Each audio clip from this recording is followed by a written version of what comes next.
If you suffer from social anxiety, you will fear certain situations. This can vary from person to person. Some fear speaking in front of groups of people. Some fear meeting new people, while others fear going to parties or other types of social events. In whichever situation your fear arises, you'll probably experience sweating, blushing, feeling your heart race, or other symptoms of anxiety. One of the primary symptoms you'll feel is thinking others will judge you or find you lacking in some way.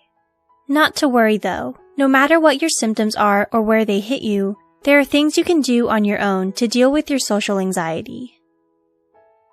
Number 1. Deep muscle relaxation. Learning to physically relax is one of the best ways to combat anxiety. It is impossible to feel both relaxed and anxious. For deep muscle relaxation, you will tense, then relax the major muscle groups of your body, beginning with your feet and working your way towards your head and face. Number 2. Slow breathing.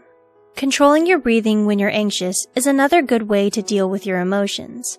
When you're anxious, your breathing becomes faster and more shallow, and as a result, you'll feel lightheaded and dizzy, bringing on more anxiety. Learning to breathe slower and more regularly through your nose will help you calm down. This technique won't get rid of your anxiety, but it will help you better handle the situation you're experiencing.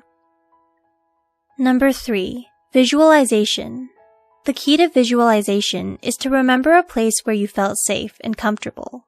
Once you remember this place, get a picture of it in your mind so clearly that you can feel, see, smell, and even taste that place. This takes practice and patience. Number 4. Control your thoughts. Faulty thinking is a hallmark of social anxiety. Believing that others are judging you and finding you faulty in some way is a majorly detrimental way of thinking that occurs, so it is important to evaluate whether those thoughts are true. Ask yourself for proof.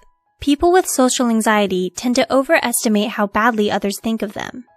Keep in mind, your thoughts are only guesses about what others will think or what you will do. How you think is a habit, and habits can be changed.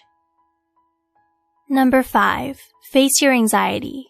Most people with social anxiety want to hide, avoid, or run away from whatever they're scared of. But by facing your anxiety instead, you'll find that it is usually something you can tolerate after a few exposures. However, you may want to try this on a situation that brings a relatively low level of anxiety first. When using this method, focus on what's going on around you instead of what's going through your mind. That should help you distract yourself from those anxious thoughts.